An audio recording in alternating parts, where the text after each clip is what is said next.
7 heures du matin, dans un quartier pavillonnaire de Bobigny en banlieue parisienne. 30 policiers cagoulés, vêtus de noir et équipés de fusils d'assaut. Le RAID a pris position autour de cette maison. Le commissaire Fiamangui, le patron du RAID, a été appelé il y a moins d'une heure par le commissariat local. Il y a un forcené qui est à l'intérieur du pavillon qui aurait tué sa femme. Donc on est en train d'entrer en communication avec lui pour voir si c'est effectivement vrai. Derrière le bouclier pare-balles, les négociateurs.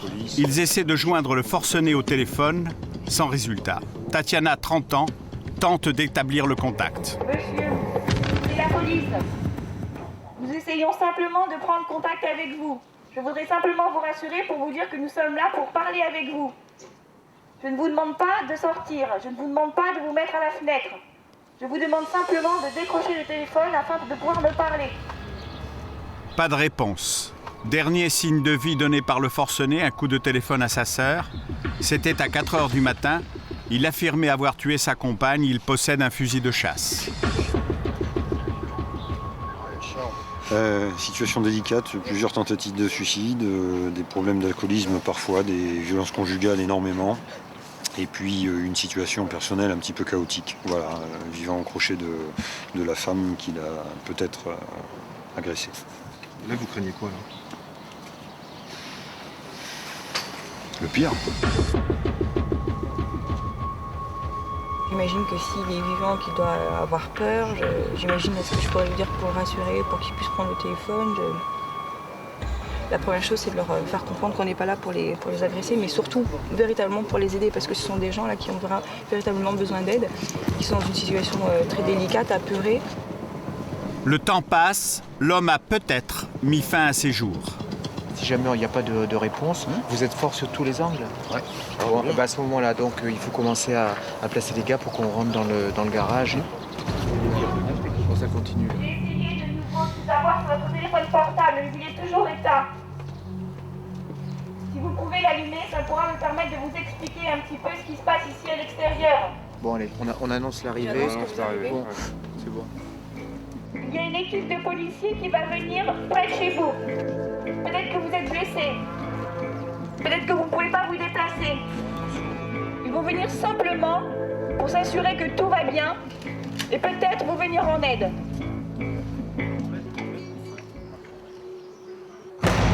Monsieur, c'est la police.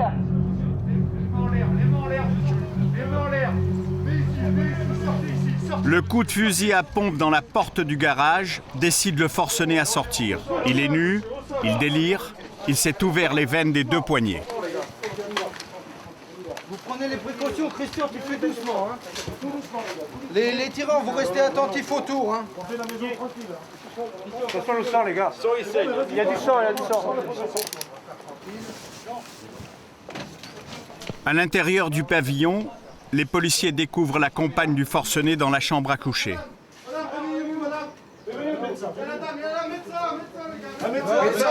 Médecin.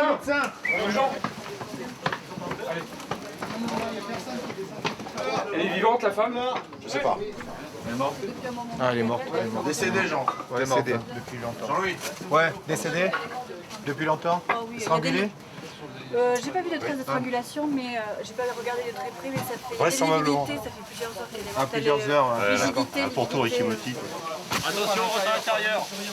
L'homme l'a étranglé. Il sera écroué, puis mis en examen pour homicide. Il faut toujours prendre au sérieux une personne qui vous dit qu'elle va vouloir se suicider et a fortiori quand elle dit avoir déjà tué quelqu'un de son entourage, puisque dans la plupart des cas, c'est effectivement ce qui leur permet de réaliser leur acte. Le RAID, ce sont les initiales de recherche, assistance, intervention, dissuasion. C'est l'unité la plus secrète de la police française. Ces hommes sont les spécialistes des missions à risque. Grand banditisme, prise d'otages, forcenés, mais aussi lutte contre le terrorisme. Sur leur arme, une devise en latin, Ultima Ratio, l'ultime recours. Seuls les plus hauts gradés montrent leur visage. Depuis la création du service il y a 20 ans, la cagoule noire est la meilleure garantie de leur anonymat.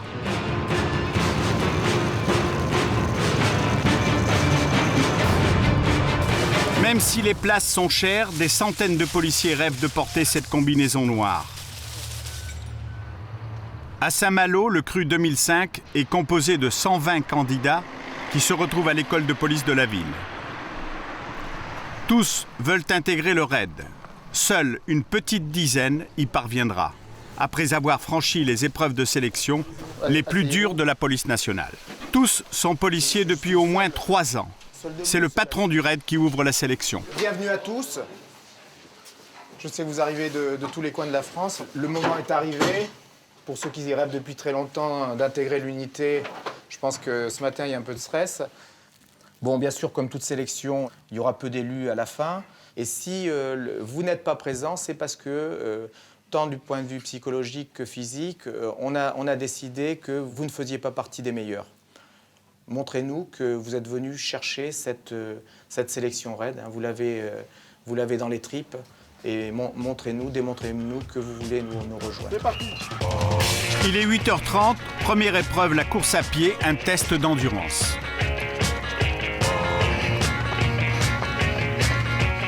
Les gens doivent donner le meilleur d'eux-mêmes sur un temps qui est de 12 minutes. Donc là, ils doivent s'arracher de manière à faire la plus longue distance possible. En 12 minutes, un coureur bien entraîné peut parcourir 2 km 800. C'est le minimum requis pour réussir cette épreuve et déjà les premiers éliminés.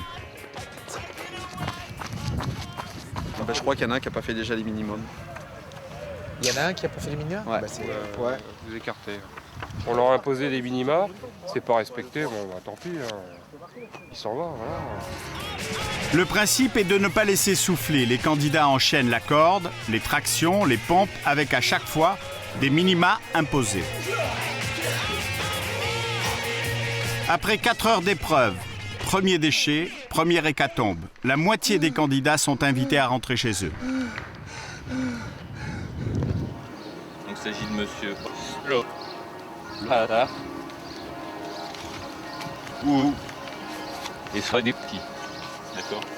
Donc je pense que vous allez nous quitter puisque vos résultats sur les tests physiques ne sont pas satisfaisants. Vous vous sentez comment là? Un peu dégoûté. Vous pensiez aller plus loin? On espère toujours. On espère toujours aller plus loin. Après une première série de tests, ils ne sont plus qu'une soixantaine et certains d'entre eux font plutôt bonne impression, mais ce n'est que le début. Pour nous, il y a de l'espoir parce qu'il y a certains qui ont du potentiel, donc c'est du pain béni pour nous. Maintenant, j'espère que ce qu'on aperçoit au bout de 3-4 heures va être confirmé sur l'ensemble de la semaine. L'un des rescapés s'appelle Rudy. Il a 25 ans, il est gardien de la paix dans une CRS. Rudy espère intégrer le groupe d'intervention du RAID, celui qui monte à l'assaut. Pour moi, à mes yeux, c'est le service qui est au sommet de l'échelle dans la police nationale. Ils sont vraiment au cœur du problème quand il y a les plus grosses interventions à faire. Et puis c'est là où il y a les fonctionnaires les mieux formés, les plus opérationnels. C'est vraiment un service qui regroupe beaucoup de personnel très très compétent, quoi. Pour Rudy, la pression est plus forte que pour les autres candidats. Son père, Robert, est l'un des membres historiques du RAID. Il fait partie des examinateurs. C'est bientôt le départ pour moi, et que la relève est assurée. Mais bon, il n'est pas encore pris et les tests sont relativement difficiles. Il le sait, il s'est préparé en conséquence. C'est pas moi qui note quand c'est lui qui passe, pour que ce soit clair. Parce que peut-être que j'aurais tendance à être plus dur pour lui que pour les autres, de peur justement de favoriser. Donc je préfère que ce soit noté par quelqu'un d'autre. 20.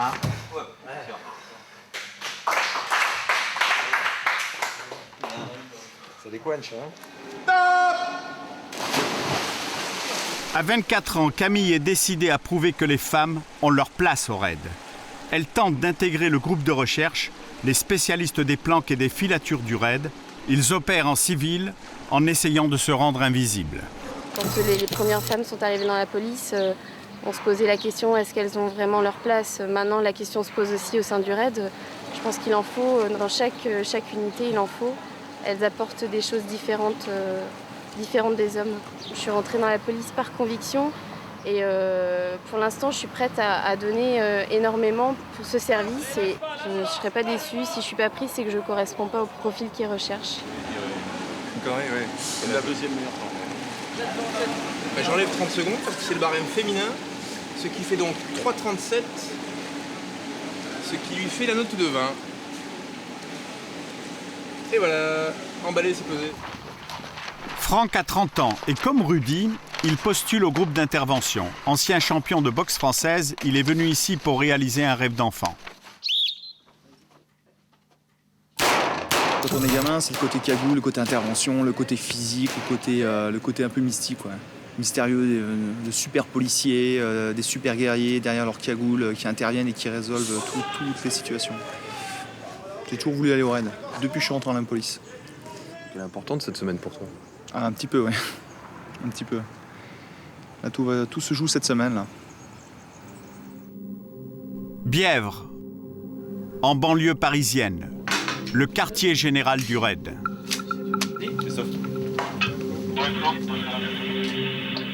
Il est 4 heures du matin. Un groupe d'intervention se prépare. Ces policiers vont interpeller des trafiquants de drogue réputés dangereux. Ils ont été appelés en renfort par le commissariat de Dreux. Appuyer les autres services est l'une des missions du raid qui dispose d'importants moyens techniques. C'est quoi cette série? Ça c'est un raider, c'est un moyen d'effraction. C'est fait pour pousser les portes.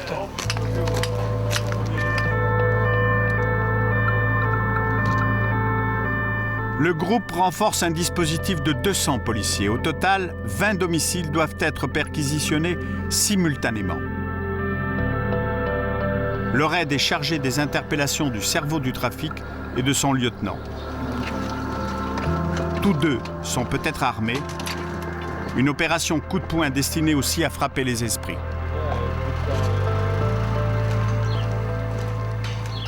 Les collègues ont eu quelques problèmes dans cette cité où hélas, la police est un petit peu ridiculisée. Donc ils comptaient un petit peu sur nous pour remettre un petit peu d'ordre sur un impact pour que la procédure se déroule bien. Il est 6 heures du matin. En moins de 10 secondes, la porte cède sous la pression du vérin hydraulique. L'effet de surprise est total et la force de l'assaut dissuade toute tentative de résistance.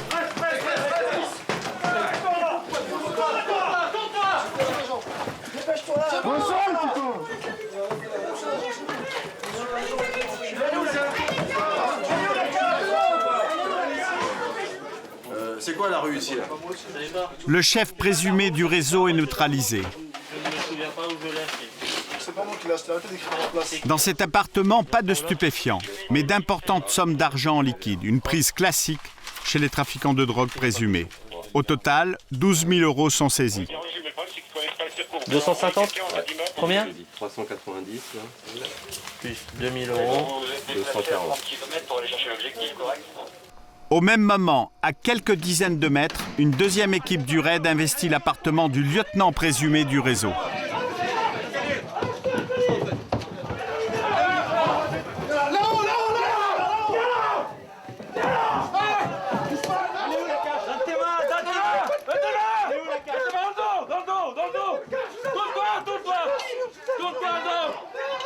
L'individu récalcitrant sur le palier.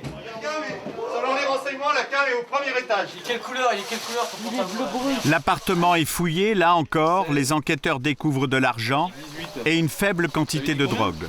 Quelques barrettes.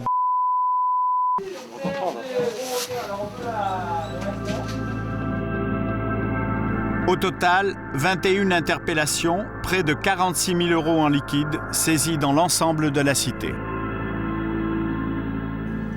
Le chef présumé du réseau avouera plus tard avoir écoulé près de 100 kilos de drogue par mois. Pour le commissaire de Dreux, responsable de l'opération, l'intervention du raid devrait avoir un impact psychologique déterminant. Dans ce genre de quartier, il est absolument capital de s'entourer de garanties, notamment en matière de dissuasion. Et encore une fois, l'impact d'une intervention du raid est quelque chose d'énorme. Là, dans les heures qui viennent, je pense que toute la ville saura que le raid est intervenu à Dreux dans un dossier de stupes. C'est une évidence. Pour les policiers du raid, à la fin de chaque opération, c'est le même rituel, un coup de fil rassurant à la famille. C'est bien passé, impeccable. Il est levé, non? Encore? Non. Toi, tu pars à quelle heure? Oh, bye bye. Vous faites ça à chaque fois, du coup? Ouais, à chaque fois, ouais. Chaque fois, parce que bon, comme elles ont toujours un doute, elles savent jamais vraiment dans quelles conditions on va travailler et comment ça se passe. Donc à chaque fois, je passe un petit coup de fil pour les rassurer, que tout s'est bien passé. Elles sont plus sereines pour aller au travail ou à l'école, quoi. Après l'intervention, Didier accepte de nous faire découvrir son jardin secret, sa maison, sa femme et sa fille.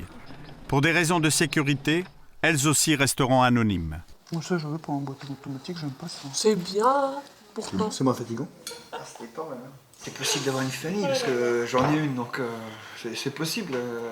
Après, il y a parfois des moments difficiles, c'est vrai, entre le travail et la famille, parce qu'on n'est pas souvent là, et puis... S'il y a une intervention à chaque fois, c'est vrai qu'en tant que mère et en tant que fille, on pense tout de suite au danger. Ça, c'est quand on sait qu'il va vite partir sur une intervention, on sait qu'il va y avoir des conséquences, mais on a peur, quoi. Peur de la blessure, peur du pire même, parce qu'on se demande s'il va rentrer. Ça, vous y pensez à chaque fois? Oui. À chaque fois qu'il part sur une intervention ou rapidement, et tant qu'il nous a pas appelé pour nous dire bon, ça va, tout se passe bien, on dort pas bien et on attend, quoi. Quand on a son papa, qu'on discute normalement, comme tout enfant qui rentre le soir, on lui raconte sa journée, nous raconte la sienne. Puis d'un seul coup, il y a un bip bip qui retentit dans la maison, et puis là, tout le monde s'active, et même pas 5 minutes après, il n'y a plus personne. Quand on se retrouve tout seul avec notre discussion qui n'est pas terminée, oui, c'est dur. Dans le service où il se trouve, il doit y avoir 70 personnes, combien il y a personne? Ouais, 70, donc je pense qu'il y a au moins 70 femmes dans le même cas que moi, je ne dois pas être la seule. Hein. Le pire, les familles des hommes du raid y pensent sans cesse. En 20 ans d'existence, le service déplore plusieurs blessés graves et surtout 3 morts. 2 policiers abattus au fusil de chasse par un forcené retranché dans son appartement. C'était à Ris-Orangis en 89. 7 ans plus tard, en Corse, un 3e policier du raid tombe, sous les balles des militants nationalistes. Un dernier hommage a été rendu ce matin à René Canto, ce policier du raid tué. Au cours de la cérémonie, le ministre de l'Intérieur a insisté sur la nécessaire application du droit en Corse. La Corse et le raid, une histoire qui dure depuis 20 ans. Aujourd'hui, la Corse représente un tiers de l'activité du service. Une dizaine de policiers en civil surveillent en permanence les milieux nationalistes clandestins.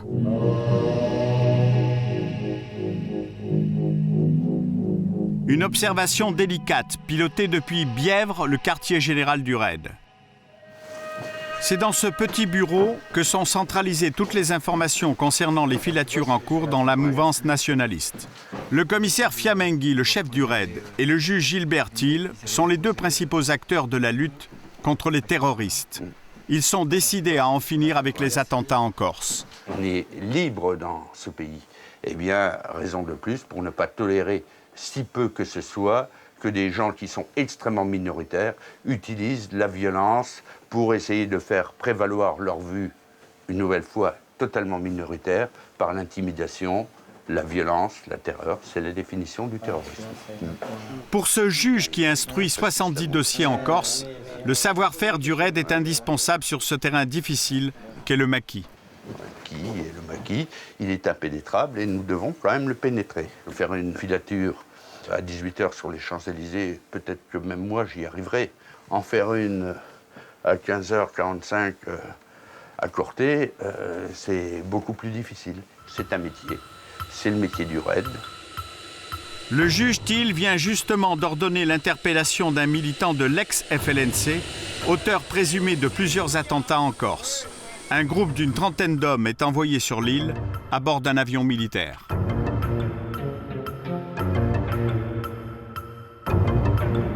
Ce soir, près de Bastia, l'équipe d'assaut s'apprête à partir en mission de surveillance au domicile du suspect.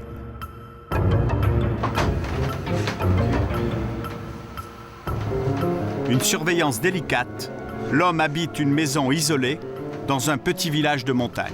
Ok, on s'assoit. Ok, alors ceci n'est pas d'une conférence de presse de FLNC. On sait pas de quel côté on est là. On sait pas de quel côté on est.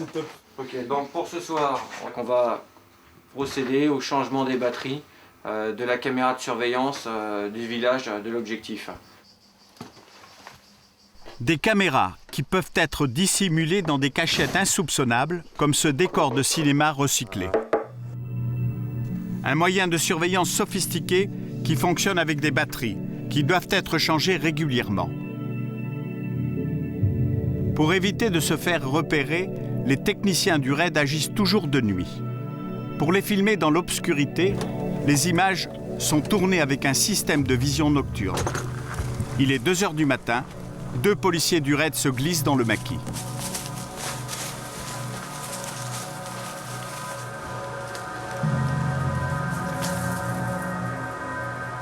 Nous sommes à l'entrée du village surveillé. Le changement de batterie ne durera que quelques minutes, à la lueur indétectable d'une lampe de combat. Qu'est-ce que tu fais là?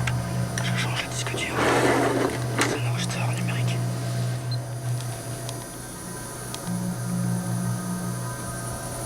C'est une caméra qui va tourner en continu pendant 4 jours. C'est ça.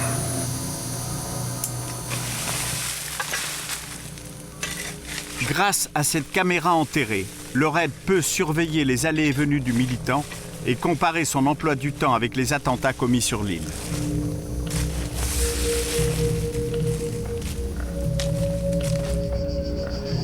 Après plusieurs mois de planque, les indices sont suffisants pour le juge Thiel, qui ordonne l'interpellation du nationaliste. L'homme doit être arrêté le lendemain à l'aube. Le groupe d'assaut prépare son intervention. C'est important le café? Ouais, surtout qu'il y en a qui vont pas dormir de la nuit, donc effectivement, ça sera important. Ouais. François commande le dispositif. Il dévoile à ses hommes les détails de l'intervention. Ces photos affichées au mur sont le résultat d'une observation effectuée au cœur du petit village niché dans le maquis. Demain, donc, comme vous le savez tous, donc, interpellation de notre ami. Si on opte pour une arrivée à pied, on prend notre temps. Le tout, c'est de ne pas faire de bruit. On arrêtera les véhicules un petit peu plus loin et on marchera tranquillement. Bon, bah, pour moi, c'est bon. Hein. Donc, le tout, c'est de ne pas être en retard, hein, qu'on soit bien au rendez-vous à 5 h avec la PJ, et puis c'est bon. L'intervention est classée à haut risque. Ici, on sait que tout le monde est chasseur, tout le monde... on ne connaît pas la réaction des gens. Hein, une décharge de chevrotine est vite partie en Corse. Bon, il faut faire attention. Le dispositif a été planifié dans les moindres détails. Pourtant, les hommes du RAID restent prudents. Toujours l'appréhension. Toujours l'appréhension, c'est ce qui nous fait rester les 2 pieds sur terre et prendre un maximum de précautions quand on est ici. Il y a du danger, c'est un milieu, on travaille sur du terrorisme. Donc en face, on a des gens qui posent des bombes, parce qu'on ne peut pas connaître leur réaction à l'avance, c'est vraiment particulier, il faut qu'on fasse gaffe. Et c'est clair qu'il y a du danger, oui. Au même moment dans la montagne, le suspect ne peut imaginer qu'il vit sa dernière soirée d'homme libre.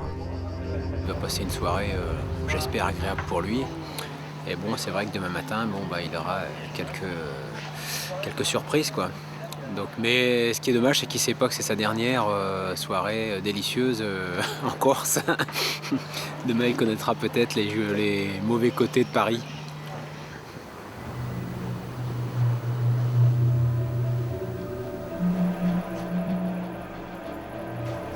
Il est minuit.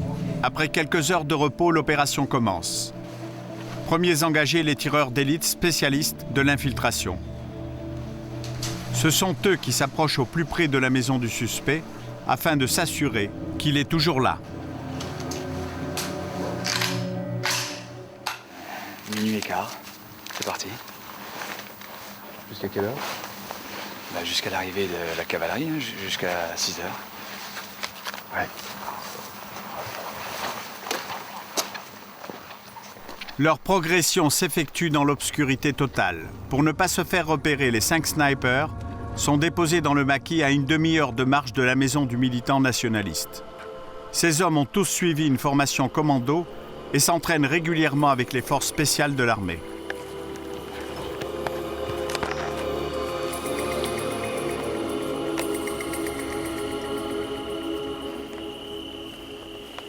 À peine éclairés par la lune, les 5 snipers du raid progressent sur un sentier de berger à quelques centaines de mètres du village. Le moindre faux pas peut compromettre toute l'opération. Les policiers progressent en silence, ils ont déjà repéré les lieux.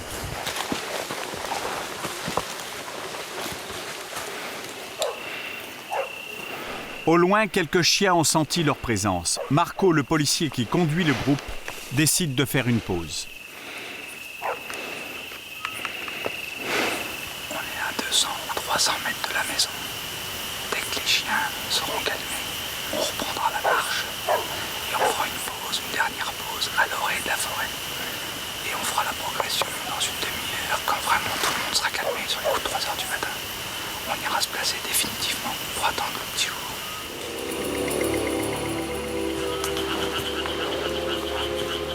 Après avoir observé un silence total, le groupe reprend sa progression pour parvenir jusqu'à la clôture de la propriété. Il est 3 heures du matin, il y a encore des signes d'activité dans la maison.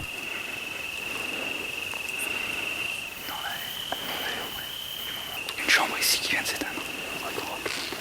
Mais ça peut être les parents, c'est pas obligatoirement lui, quoi. On peut pas y aller tout de suite, on attend, nickel. Il faut encore attendre, en silence. En Corse, les policiers du raid ont appris à prévenir les mauvaises surprises. On a déjà en Corse fait des interpellations avec derrière la porte plusieurs kalachnikovs, des grenades et une quinzaine de pistolets Beretta. Voilà. Et au départ, on pensait pas qu'on allait trouver tout ça. Donc la dangerosité, on le saura qu'à la fin. Les derniers mètres sont critiques. Dans le jardin du suspect, la végétation est sèche et le moindre craquement pourrait les trahir.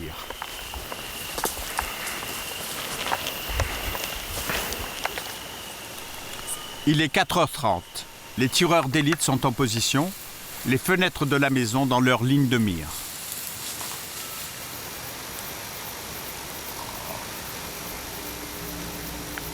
Au même moment, au quartier général, le groupe d'assaut s'apprête à partir.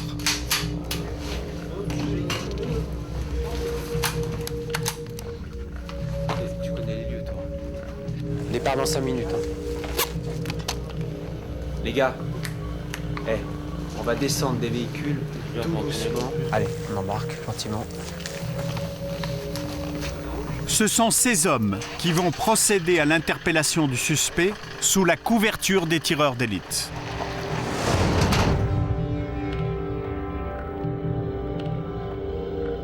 Il est presque 6 heures, le groupe d'assaut approche.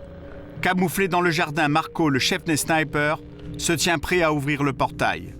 Ce sont les ultimes instants d'une longue et éprouvante filature. C'est quand même sympa l'aboutissement d'un paquet de semaines qu'on a passé ici, un paquet de week-ends qu'on a passé en dehors de la famille. Alors pouvoir enfin arrêter un mec qui mérite pas d'être tranquille, ça fait quand même plaisir. Il est 6 heures précises. Le groupe d'assaut arrive dans le jardin du suspect. L'un des tireurs d'élite leur ouvre le passage. Doucement, Patrick, doucement, Patrick. Patrick, marche doucement. Soudain, événement imprévu. La porte d'entrée s'ouvre. Il faut précipiter l'assaut. Allez, go, go. Continue. Restez couché, monsieur. Restez couché, monsieur.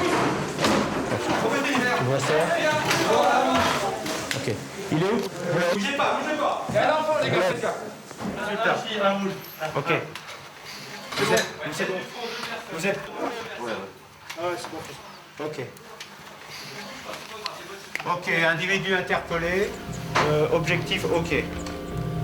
Les officiers de police judiciaire commencent la fouille. Dans l'une des chambres, quelques affiches vantent la lutte armée. Ce n'est pas ce que recherchent les enquêteurs qui placent en garde à vue le suspect.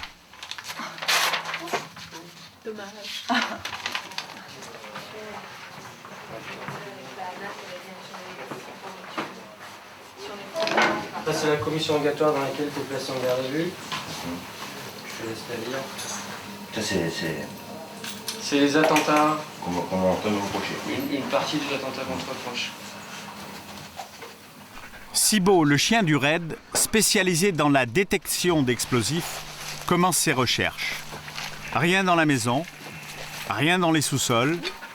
Une première découverte quand même, un extincteur. Et un seau de produits désherbants vendus dans le commerce. 2 produits a priori anodins, qui peuvent entrer dans la composition d'une bombe artisanale simple. C'est bon pour le chien? Il ne s'agit pas de preuves suffisantes. Mais ce n'est pas terminé. Après la maison, les voitures garées dans la propriété. Soudain, le chien du raid marque l'arrêt devant un 4x4. Il flaire un étrange paquet.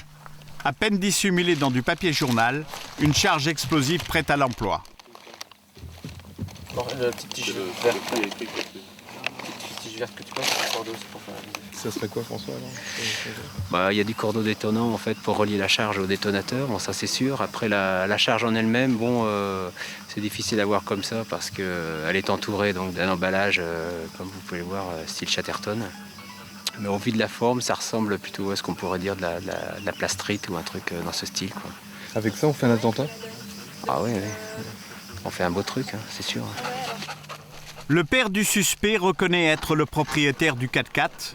Il n'aurait jamais vu l'explosif. Il est à son tour placé en garde à vue. Qu'est-ce qu'il fait, il nie, là? Pour l'instant, oui, il est étonné. C'est normal, c'est la première réaction. Les services de déminage désamorcent les explosifs. 3 bâtons de dynamite, un cordeau détonnant. La division nationale antiterroriste, qui chapeaute l'opération, considère que c'est une bonne prise. Par contre, trouver du matériel sur leur propre lieu d'habitation, c'est quand même quelque chose d'assez exceptionnel, donc on est vraiment content. Quel va être l'avenir de ces 2 personnes? Dans un premier temps, là, ils sont en garde à vue, donc il y en a pour 4 jours avec nous, et ensuite c'est probablement une mise en examen, une incarcération. Le militant nationaliste garde le silence. Il innocente son père, reconnaît avoir placé lui-même la dynamite dans le 4x4. Il sera mis en examen par le juge Thiel pour association de malfaiteurs en relation avec une entreprise terroriste. En juin 2003, c'est un dispositif semblable qui a permis au raid d'arrêter Yvan Colonna, l'assassin présumé du préfet Erignac. Le 29 juin, une caméra cachée enregistre ces images à l'entrée d'une bergerie sur les hauteurs d'Olmeto. Les policiers en sont sûrs, ils ont sous les yeux l'homme le plus recherché de France à l'époque. Discrètement, il s'enterre à moins de 50 mètres de l'habitation. Le 4 juillet 2003, Laurent et Didier, camouflés dans le maquis, voient Yvan Colonna s'approcher d'eux. Et je l'ai vu, je lui fais signe que je le vois. Je l'ai plus à vue, je lui fais signe que je le vois plus. À ce moment-là, il se rapproche. Il reste quelques minutes là sur le chemin devant la barrière. On a l'impression qu'il attend quelque chose. Et puis subitement, il décide, il traverse le sentier et il vient vers notre position. Et puis ça va très très vite, d'un seul coup, il monte, il nous arrive là et là on est obligé de sortir de notre cachette, de faire face à lui. Là il recule. Là il jette son sac à dos et il part en courant. Dans cette direction. Donc nous on enquille derrière lui.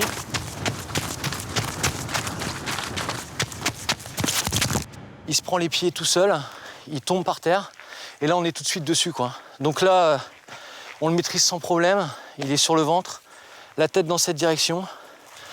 Donc je suis sur lui, le collègue avec moi. Je lui demande si c'est Yvan Colonna, il me répond pas. À ce moment-là, on est à peu près persuadé que c'est lui. C'est la fin de 4 ans de cavale dans le maquis. Le soir même, encadré par les hommes qui l'ont capturé, Yvan Colonna quitte la Corse, direction la prison de la Santé à Paris.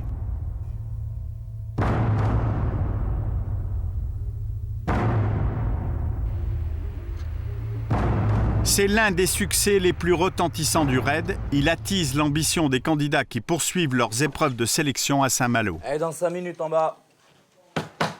En survêt. Allez Camille, on se lève, dans 2 minutes de sport. Allez, en piste. Sur les 120 candidats, 60 ont déjà été éliminés et les épreuves sont loin d'être terminées. Ils savent qu'à l'arrivée, ils ne seront plus que 10. Il est 6 h du matin. La journée commence par 3/4 d'heure de footing sur la plage. Dans le groupe, des policiers du raid donnent le rythme. Ils sont là aussi pour repérer les premiers signes de fatigue dans le peloton. Tu grimpes au-dessus du plongeoir, tu sautes et tu vas rejoindre le plongeur. Épreuve suivante, l'une des plus redoutées, la piscine. Température de l'eau, 12 degrés. J'ai accroché un objet au bout de cette corde. Tu vas descendre le long de cette corde, tu vas te dire ce que j'ai accroché. Psychologues et examinateurs scrutent les moindres hésitations des candidats. Un casque. C'est bien. Toi. Camille, la seule fille, fait l'objet d'une surveillance particulière. Tu sautes et tu vas rejoindre mon collègue qui est dans l'eau. On va déterminer tout au long de la semaine sa jeunesse. Mais là, elle exécute bien, elle fait bien tout ce qu'on lui demande. Elle suit les instructions, voilà. Pour les candidats du groupe d'assaut, les tests sont de plus en plus physiques. Franck et Rudy vont affronter l'épreuve du silo. Ce matin, vous allez faire un petit parcours qu'on appelle de corde et de cran. C'est pour mesurer un peu votre aisance et votre agilité un peu dans l'espace. J'arrive. Allez. Premier candidat, Franck, le champion de boxe française. Pour cette épreuve, son gabarit risque d'être un handicap. Donc, tu vas devoir grimper et progresser face à toi, vers la corde violette là-bas, en t'aidant de tout ce qui est à ta portée au niveau croisillon en fer. Une fois que tu es arrivé au niveau de la première passerelle, il y a une arme qui est déposée dessus. Tu enregistres le numéro de série et tu essaies de nous le restituer à la descente de ta corde lisse. Ouais.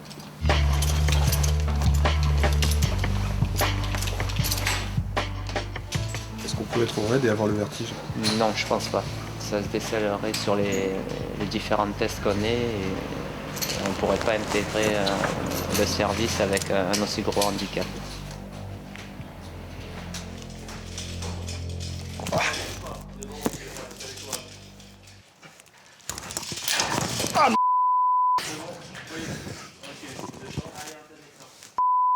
C'est pas qu'un exercice, hein, les tests.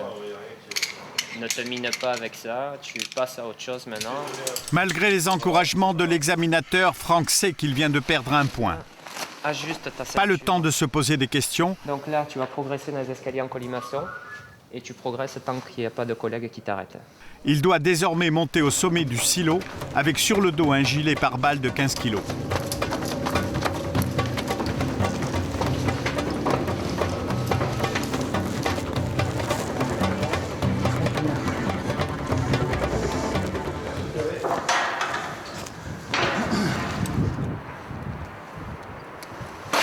Franck est à 30 mètres du sol. But de l'exercice, vaincre la peur du vide.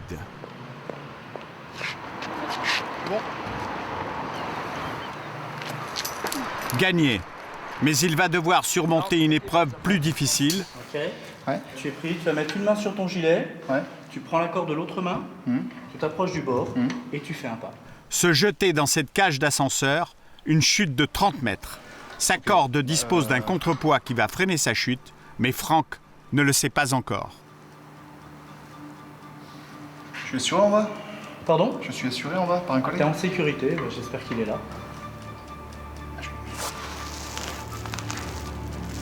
Il n'y a personne en bas. Franck, faut qu'il y aille.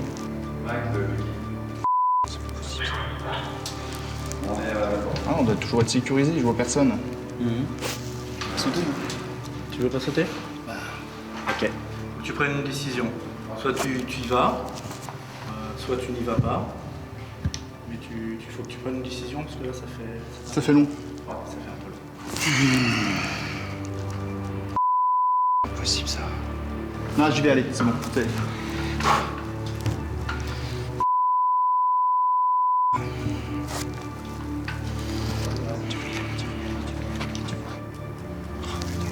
Allez, recule. Ah, j'y vais, allez. Penche-toi, fais attention de ne pas te cogner.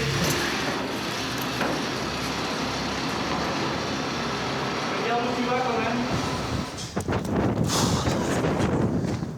Bah... Failli pas sauter là. Je m'attendais pas à ça, ouais. On se pose plein de questions. Mais moi, je suis pas là pour enfiler des perles, quoi. Il faut absolument que je réussisse, donc je crois que ça, à mon avis, ça devait être un truc assez décisif au niveau du cran, et je crois qu'il fallait le faire. Sa longue hésitation peut lui coûter cher. Un peu plus tard, il est interrogé par un commandant du raid. Non, mais je voulais te parler de ta gestion du stress dans l'ascenseur et sur la tour. T'as un problème de... Non, de vide, non, du tout. Non, non, parce que tu as beaucoup réfléchi, on m'a dit, tu avais eu du mal à faire le pas. Dans l'ascenseur? Ouais. Bah, parce que je me posais la question de savoir si c'était un test pour voir si on réfléchissait avant d'agir. Parce que nous, on a pris ça un peu pour un refus. Pour un refus? Ouais, pour une hésitation, alors que tu es en sécurité complète, tu le sais bien, puisqu'on te l'a dit, et qu'on n'est pas des fous, quoi, quand on fait un truc. Donc bon, ben, ça me rassure un peu, parce que tu sais que tous vos cas vont être discutés. Et tous les petits éléments qu'on a récupérés sur cette semaine, on va les prendre en compte. Donc c'est dommage de te griller sur une affaire comme ça. Donc je voulais savoir.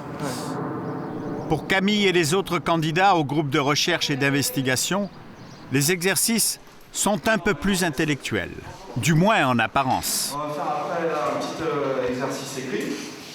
Un petit peu qui correspond au profil des gens du travail qu'on recherche. On vous a un peu expliqué un petit peu le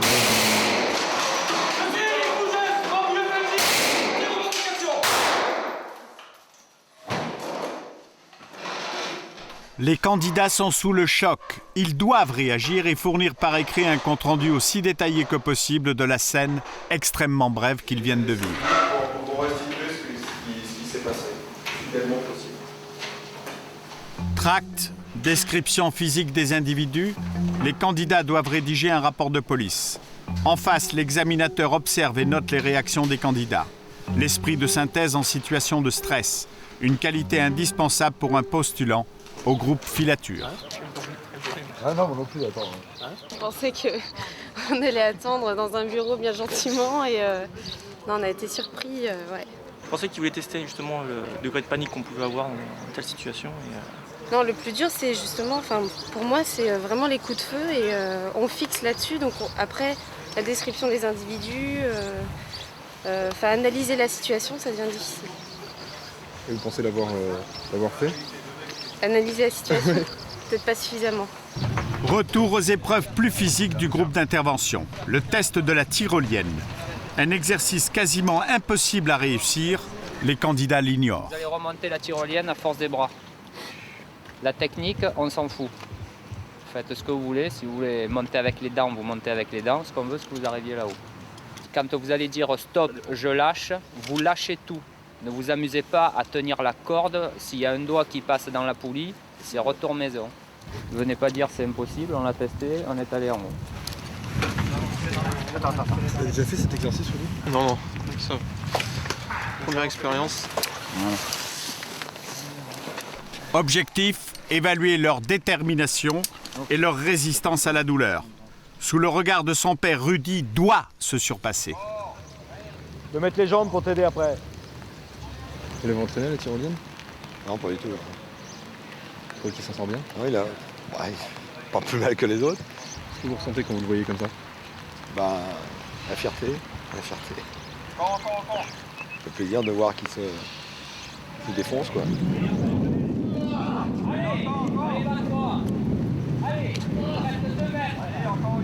La pluie rend l'épreuve plus difficile. Allez, tu peux là. Allez, à la niaque. Allez. Rudy est presque au bout. Il craque à quelques mètres de la fenêtre. Lâche tout. Ouais.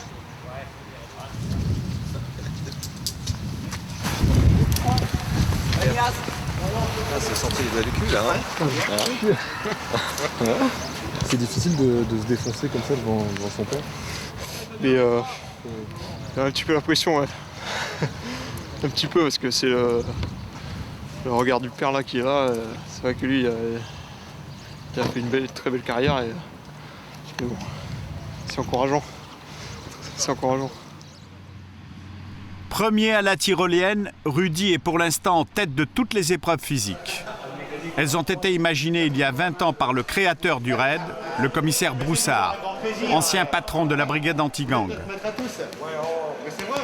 À l'époque, la France est la cible d'attentats terroristes sanglants.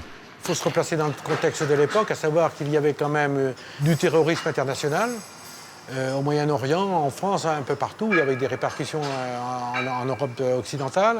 Et puis il y avait également le terrorisme interne, que ce soit en Corse, au Pays Basque ou ailleurs. Et donc à cette époque-là, j'avais constaté qu'il nous manquait au niveau de la police nationale une unité capable de faire à la fois des surveillances, des filatures, et puis ensuite procéder bien sûr à des interventions à haut risque. Un tribunal pris en otage. Le président, le procureur, l'avocat, les jurés et le public, tout ce monde braqué par 3 hommes armés de pistolets et de grenades dans la salle de la cour d'assises du palais de justice de Nantes. 2 mois à peine après sa création, le raid a l'occasion de s'illustrer. Le 19 décembre 85, Georges Courtois, un braqueur jugé devant la cour d'assises de Nantes, prend le tribunal en otage. Le revolver qu'il brandit en direction du jury a été introduit dans le palais de justice par un complice. J'aimerais bien savoir quel effet ça vous fait d'être venu pour juger quelqu'un et finalement de vous retrouver en position d'être jugé à votre tour. C'est une équipe de télévision invitée dans la cour d'assises par les preneurs d'otages qui a tourné ces images surréalistes. J'attire votre attention sur ce gendarme. Quand ça tire une balle dans la tête de quelqu'un, il ne reste plus que les épaules. La tête s'en va, hein? Bien. Il est évident qu'il y avait quand même une certaine anxiété. Est-ce qu'on allait passer cet examen de passage? Là, c'était plus d'entraînement, c'était grandeur nature, là. C'est la première opération du raid qui a placé ses tireurs sur la verrière qui surplombe la salle d'audience. Jean-Marie est sniper depuis la création du service. Pendant plus de 24 heures, il tient les braqueurs en joue. J'avais juste le bout du canon qui rentrait dans la cour d'assises. Bon, il fallait faire attention. J'évitais à chaque fois de me faire repérer parce que bon, il regardait en hauteur. Par moments, il y avait des menaces extraordinaires. C'était les grenades dégoupillées, c'était des coups de feu dans la cour d'assises. Bon, s'il avait fallu répondre, sans hésitation, je lui mettais une balle dans la tête. La négociation finit par l'emporter. Un dialogue à la Audiard s'installe entre Courtois et le commissaire Broussard. C'était plus commissaire mais c'était Broussard-Courtois. Après, c'était Georges et Robert. Et finalement, il m'appelle Bob, comme parfois on m'appelle. Et moi, je l'appelle Jojo. Au bout de 36 heures et après une sortie en force en guise de baroud d'honneur, c'est la reddition. Le raid a réussi son examen de passage sans effusion de sang. Courtois sera condamné à 20 ans d'emprisonnement. 1 an et demi plus tard, l'unité fait à nouveau les gros titres en décapitant le groupuscule terroriste Action Directe, localisé par les renseignements généraux dans une ferme isolée du Loiret. Jean-Marc Rouillant, Nathalie Ménigon, Joël Aubron et Georges Cipriani, les 4 principaux membres du groupe, sont arrêtés sans violence par un commando du raid le 21 février 1987. Mais c'est à Neuilly que le raid connaît l'une des affaires les plus délicates à résoudre. Jeudi 13 mai 1993, 9h30 du matin, un homme cagoulé, vêtu de noir et bardé d'explosifs, fait irruption dans la classe d'une maternelle. À l'intérieur, 21 enfants de 3 ans et leur institutrice, Laurence Dreyfus. L'homme menace de se faire sauter avec les enfants si on ne lui donne pas la somme de 100 millions de francs. C'est le début d'une prise d'otage qui va durer 46 heures. L'auteur de la séquestration signe de 2 initiales énigmatiques, HB pour Human Bomb. En 1/100e de seconde, il pouvait appuyer sur ce bouton qui allait déclencher le cataclysme. Dans la salle de classe numéro 8, le raid finit par abattre le preneur d'otages. Force reste à la loi. Le forcené est mort. Pour les parents, c'est le soulagement. Nous avons retrouvé les 2 principaux acteurs du raid qui ont géré la crise jusqu'à son dénouement. Jean-Claude Borel-Garin était le numéro 2 du raid. À l'aube du 3e jour, c'est lui qui a supervisé l'intervention finale. Daniel faisait partie du groupe d'alerte. Il est aujourd'hui commandant au raid. C'est lui qui a abattu Human Bomb Il parle pour la première fois et donne sa version des faits. On se dit, bon voilà, on a une lourde responsabilité sur les épaules parce que il ne faut pas se rater, quoi. Hein. Si on échoue, les enfants risquent d'être les victimes. HB libère les enfants au compte-gouttes, mais après 40 heures de négociation, il reste toujours 6 fillettes entre les mains du forcené. Avec la fatigue, l'homme est de plus en plus agité, il a même des hallucinations. Il faut agir. Borel Garin, le chef adjoint du RAID, imagine alors un plan d'évacuation qui peut fonctionner, à condition qu'HB soit endormi. Une équipe évacue les enfants en silence, sous la protection de 2 policiers qui tiennent le forcené en joue. Un plan approuvé par le gouvernement. Charles Pasqua a accepté le scénario.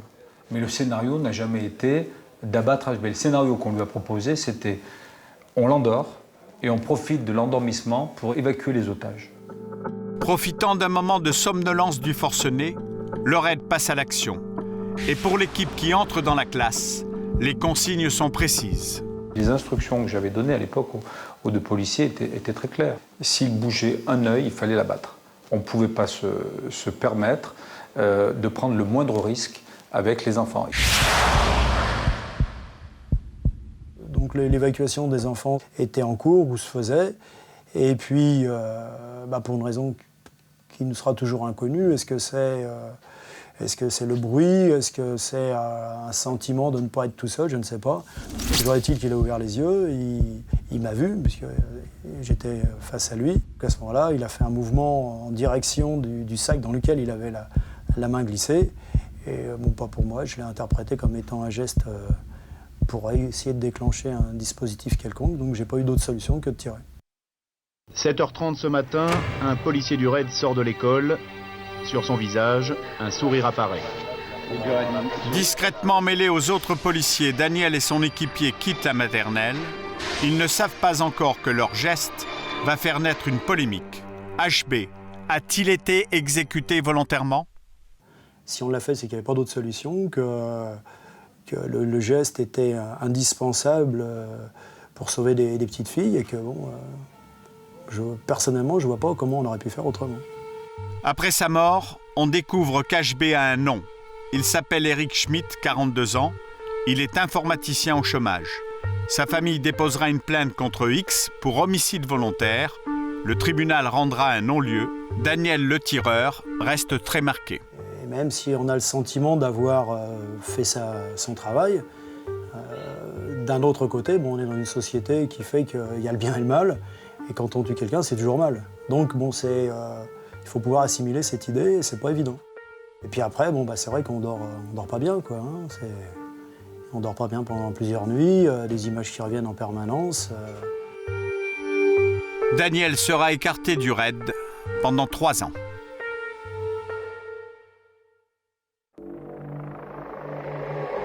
Un navire de guerre au large de la promenade des Anglais. Nice est en état de siège.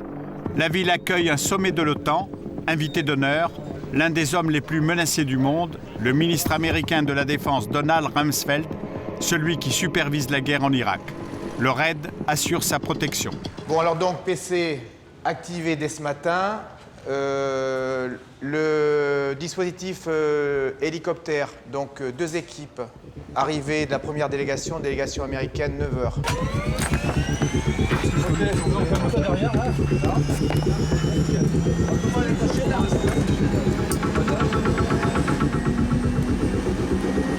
Les tireurs d'élite du RAID suivent le ministre américain de la Défense Donald Rumsfeld comme son ombre.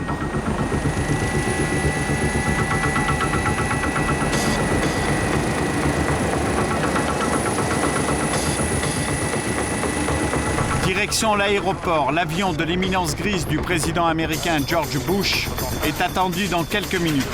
Sur le trajet, les observateurs surveillent les points sensibles. Un comportement d'un individu suspect, un véhicule qui peut être suspect, et tout ce qui sera hors norme, on va dire, par rapport à une situation normale. Donc on va essayer de pas le Boeing 747 se pose, à bord Donald Rumsfeld et les 180 membres de la délégation américaine. Une cible idéale pour des terroristes déterminés.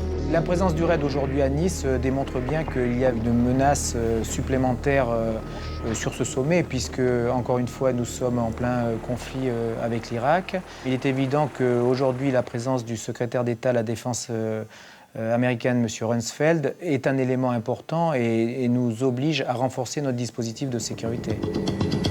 Une dizaine de voitures et de minibus quittent l'aéroport sous haute surveillance. La délégation américaine s'engage sur la promenade des Anglais, étroitement encadrée 100 mètres plus haut par les hélicoptères du RAID. À l'arrivée à l'hôtel, ce sont les gardes du corps du service secret américain qui prendront le relais pour la protection au sol.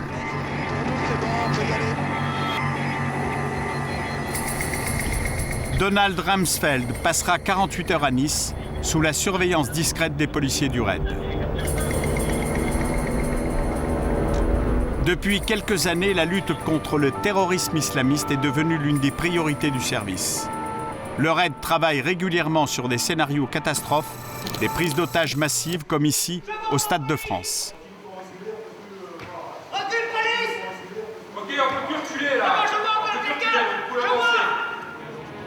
Déguisés en kamikazes tchétchènes, ces policiers s'inspirent des prises d'otages du théâtre de Moscou en 2002 ou de l'école de Beslan 2 ans plus tard. Dans les deux cas, l'assaut mené par les troupes russes s'était soldé par des centaines de victimes. But de ces entraînements, trouver des solutions pour éviter de provoquer un carnage, comme ce fut le cas en Russie. Le contexte international fait qu'il est quand même important que nous soyons très vigilants. Après les attentats de Madrid et de Londres, la Direction générale de la police nous a demandé de resserrer le travail sur certaines cellules islamistes. Allez, go! Les policiers du RAID seront donc appelés en première ligne en cas de démantèlement d'une cellule islamiste extrémiste. Sur ces dossiers, l'unité travaille en liaison avec un spécialiste de la lutte antiterroriste, le juge Jean-Louis Bruguière. La situation aujourd'hui est assez critique. Aujourd'hui, on attache beaucoup d'attention et focalise notre travail sur précisément ces nouvelles structures. Il est de fait que si un jour nous avions à faire une intervention en milieu difficile, on fait appel au RAID. On ne prend pas de risque. On fait appel aux spécialistes. Il n'y a qu'eux qui peuvent intervenir en toute sécurité. Le RAID a déjà été confronté à cette forme de terrorisme à Roubaix en 1996. 4 djihadistes retranchés dans une maison ont commis 3 braquages, tué un passant et fait sauter une voiture à Lille. On avait des gens résolus, puissamment armés, qui ne voulaient pas se rendre, qui étaient prêts à mourir et qui, en tout état de cause, tiraient sur tout ce qui bougeait. Le RAID essuie un déluge de feu sans précédent qui dure plusieurs heures. Le quartier est en état de siège. Les islamistes répliquent à coups de kalachnikov et de grenades. 2 policiers sont grièvement blessés. Jean-Marc était à Roubaix. Il a vu ses camarades tomber sous les balles des islamistes. Qu'est-ce que c'est ça, Laurent? Alors ça, c'est le casque d'un des collègues qui était présent sur l'intervention de Roubaix. Cette balle est rentrée par la base du crâne. Et la chance qu'il a eue, c'est que la balle de kalachnikov a pivoté vers le haut et est ressortie sur l'avant du casque. Le principal problème, c'est qu'on est face à des individus qui n'ont pas peur de mourir, qui au contraire sont fiers de mourir pour une mauvaise cause. Donc ils vont se battre jusqu'à la mort, même si par leur action, ils risquent d'entraîner des innocents à l'intérieur.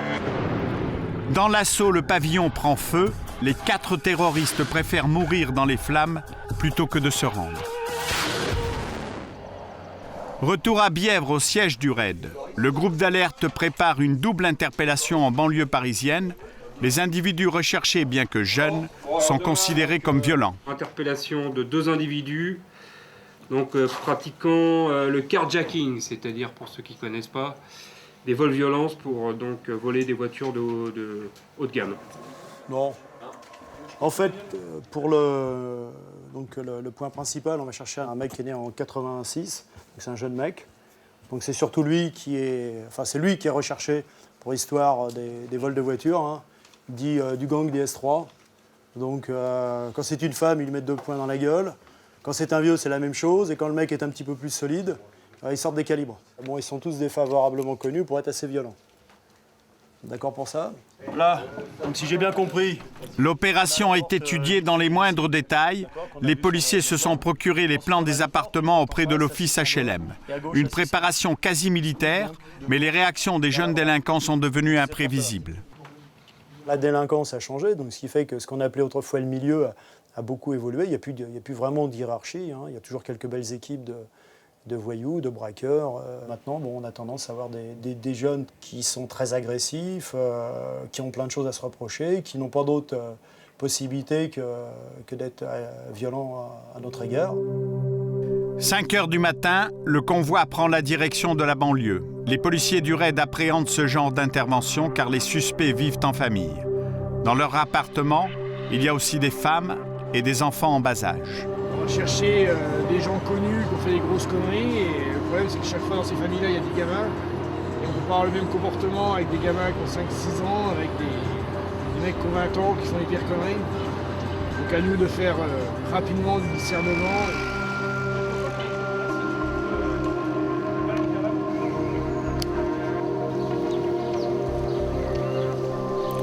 Objectif, arriver discrètement si possible devant la porte des suspects.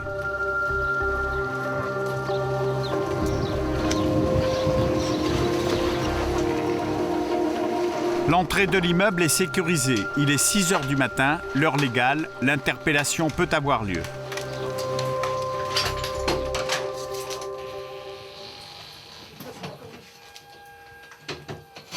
La porte blindée cède. Allez, s'annoncer, hein. Allez, on s'annonce, hein. Les policiers s'engouffrent dans le premier appartement alors que l'un des occupants tente de s'enfuir par le balcon. Une tentative d'évasion stoppée net par les hommes placés en couverture. Descends! Ah mais je suis là, il va se prendre! Descends, va sur le balcon! Va sur le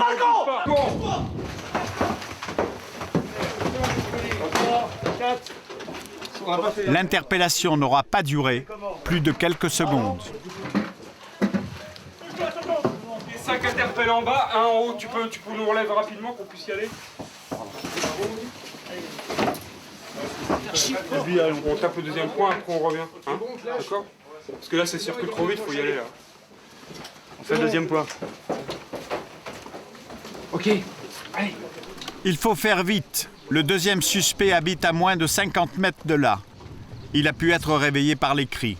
La deuxième interpellation risque d'être plus dangereuse.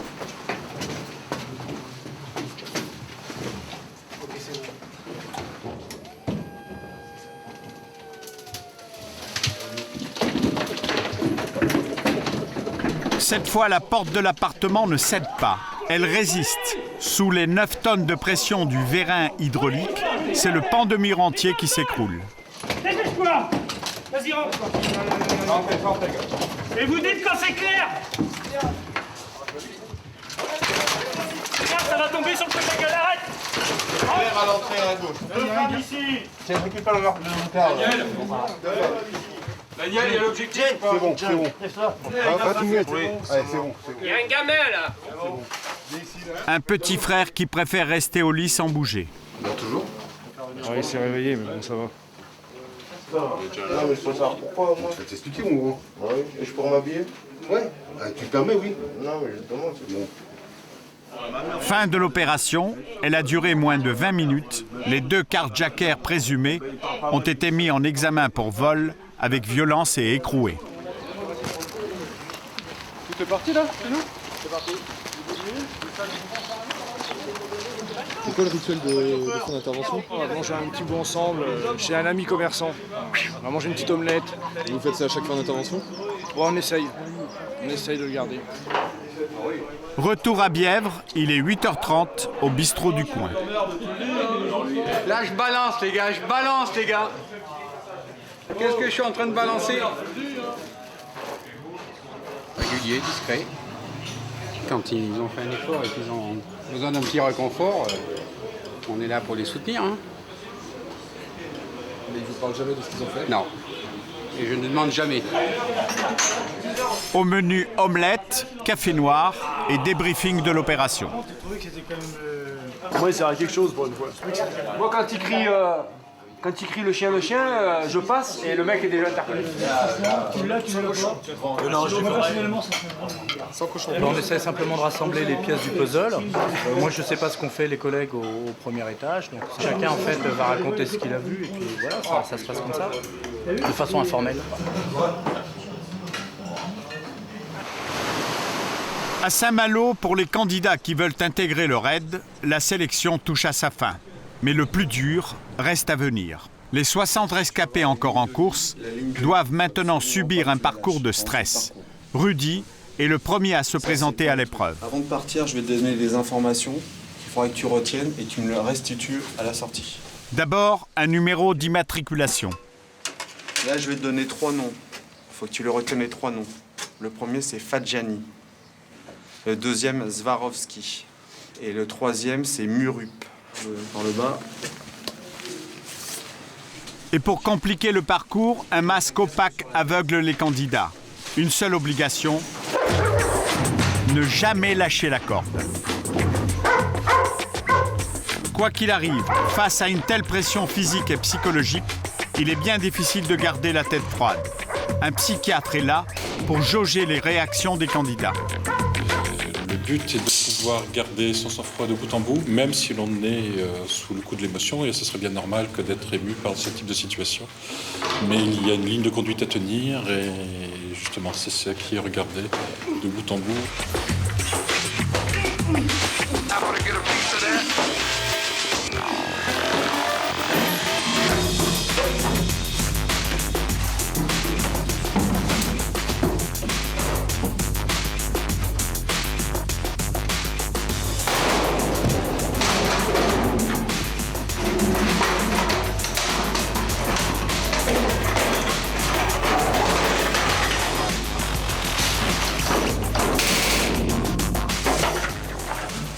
T'as quelque chose à me dire? La plaque d'immatriculation. Ouais, vas-y. 3811, Whisky Lima, 92. Ouais. Et après? Les 3 noms. Ouais. Fadjani. Ouais. Swarovski. Ouais. Et Muru. J'ai noté les noms de tous les qui t'ont fait. Moi aussi, il faudrait que je t'en parle. Pas de traitement de faveur pour Camille. Allez, c'est parti.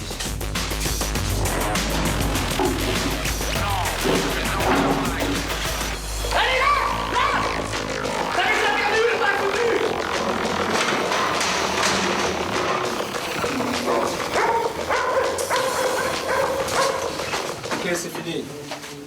Lâchez. Ici. Vas-y, attention aux oreilles. Ça va? Ouais. Bon, ça t'a plu? Ouais, c'était pas mal. C'est un fantôme.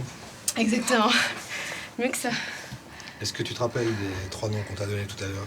Alors, Fadjani, Durop, Kadowski. Les réponses sont approximatives, mais Camille s'en est plutôt bien tirée. Voici maintenant le moment le plus redouté des candidats, le combat contre des policiers du RAID. Camille, la seule femme de ce recrutement, va devoir elle aussi mettre les gants. Camille, t'as déjà boxé? Un petit peu en école, mais pas beaucoup. C'est pas un domaine non plus... C'est pas un de mes points forts, on va dire. Dans la salle, l'ambiance est tendue.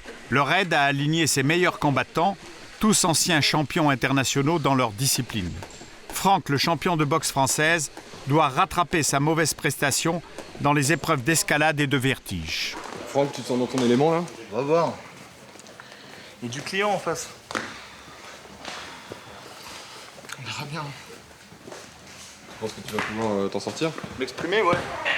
M'exprimer, ouais.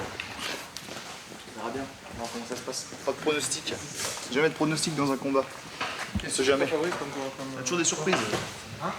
J'exige un contrôle absolu des collègues qui sont en face de vous. Maintenant, ils vont vous amener, ils vont vous obliger à sortir le meilleur de vous-même. Donc, ils vont vous obliger à boxer. Pour ça, ils vont vous mettre quand même quelques coups, bien sûr. C'est de la boxe. Ils vont essayer de vous amener à votre meilleur niveau. Vous êtes policier, quand on est policier, il faut avoir de la maîtrise. Et quand on est au RAID, peut-être encore plus. Donc, c'est un assaut viril mais courtois. Je me suis bien fait comprendre pour tout le monde. Regarde, chronoplay. L'important n'est pas de gagner le combat, mais de faire preuve de courage et de sang-froid devant un adversaire plus fort que soi. Lui, il se jette. Il se barre, ouais, il se jette, il se barre.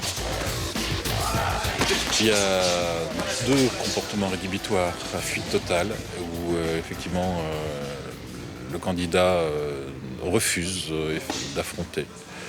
Et à l'inverse, l'agressivité, où le candidat essaiera d'être dans un affrontement où il voudra détruire l'adversaire. Dans les 2 cas, la sanction est immédiate. Le gars qui est policier, qui fait pas de combat, déjà, c'est inacceptable pour moi. Et si en plus il se présente au test du RAID sans avoir pratiqué, c'est encore plus inacceptable. C'est pour ça qu'on fait pas de cadeaux à ceux qui viennent en promenade ou en touriste comme ça, quoi. Franck, lui, n'est pas venu en touriste. Il sait qu'il doit se surpasser s'il veut intégrer le RAID.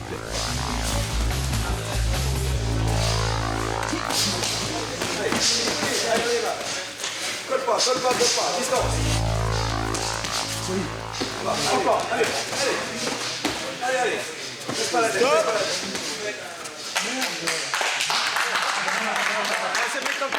Le jury a l'air convaincu, les notes de Franck sont en hausse. 18, ouais. 18. En BF, pareil.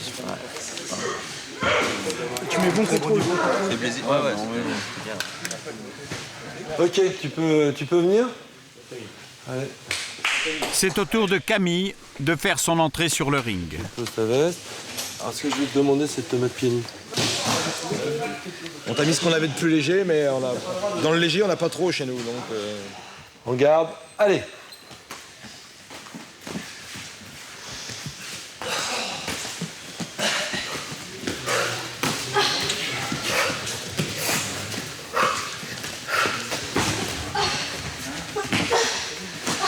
Déterminé. On garde. Allez Camille, le plus fort possible. Stop! On garde. Saluez-vous. Ok, c'est bien. Viens ici. Elle s'expose, elle prend des coups, puis elle revient à chaque fois, donc c'est bien. Bon, je laisse donner la note, parce que moi, quand je donne une note pour les filles, on dit que je note toujours trop large. Je suis toujours trop gentil, donc on va laisser des... Je mettrai 10. 10. Une note large, je mets 10. Non. Non, mais elle n'a pas reculé. Comme Non, moi, je mettrais 11, 12. Ah non, je mettrais 10. Après une journée éprouvante, les candidats sont épuisés. Il est minuit, mais pas encore l'heure de dormir. Elles vont bien celles-là? Elles ont bien dormi? Elles sont radieuses, un vrai bonheur. C'est bizarre, ça vous dit pas. Il y a une ambiance là-dedans, on sent que ça vous fait plaisir. Hein, on sent que... Hey, on est content d'être réveillé à ce temps-là. Ah, on est content. Ah, nickel. Jusqu'au bout, on aura chié. Une dernière épreuve les oblige à repousser leurs limites. Une marche de nuit de 30 km. L'occasion pour les examinateurs de déceler une dernière fois les failles éventuelles des candidats. Ultime épreuve, le grand oral, devant 6 officiers du RAID qui décident de la sélection finale. Sur les 120 candidats qui s'étaient présentés au départ, 11 seulement intègrent le RAID. Rudy, Franck,